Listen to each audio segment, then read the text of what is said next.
I'm joined now by Peter Bechtold. He's the former director of Near East and North Africa Studies at the Foreign Service Institute at the U.S. State Department. Peter, one U.S. senator said, he was asked about this possible explanation. He said, it sounds like the Saudis have just concocted a cover story. What do you think the reaction is going to be here in Washington if this CNN story is correct? Well, we need to wait a couple of days just to see how it plays out, because like you, I heard that the Saudis admitted that Khashoggi was killed, although it was supposedly an accident. On the American side, one has to distinguish between the White House response, the congressional response, and then, of course, the public at large.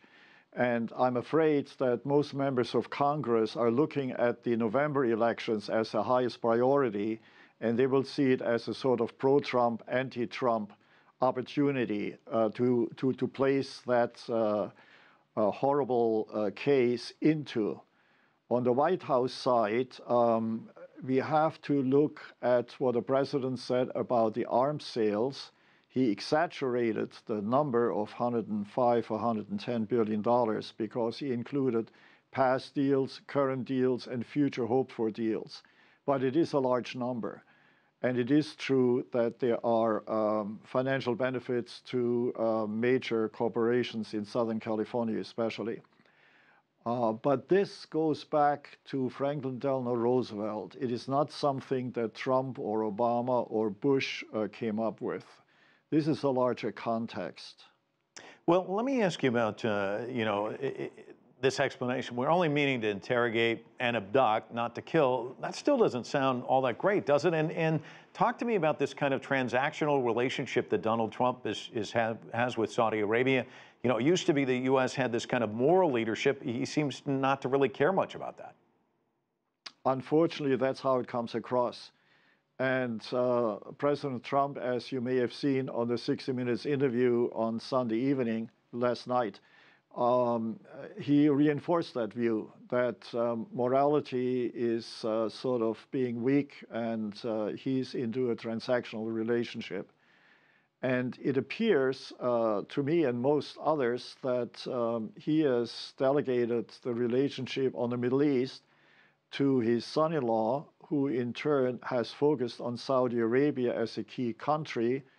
And the way in which he went about this is by forging a strong relationship with Mohammed bin Salman, who is the one suspected by most being behind this kidnapping and horrible end.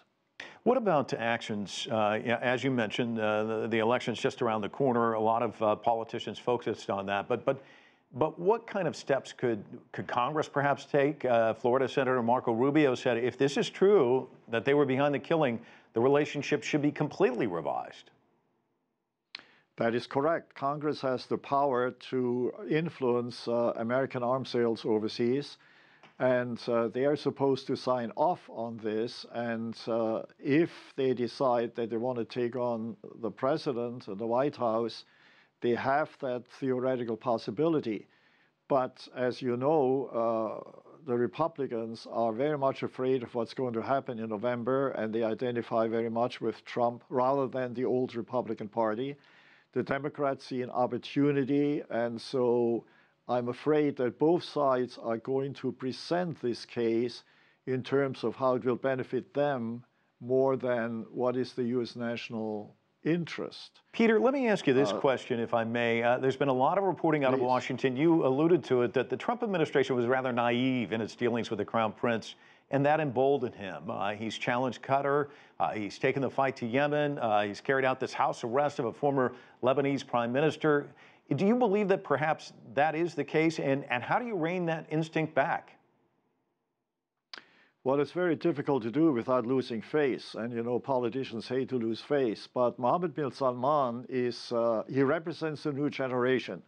The first time that a ruler of Saudi Arabia is not a son of the founding ruler of the third dynasty, Abdulaziz, who was known as Ibn Saud.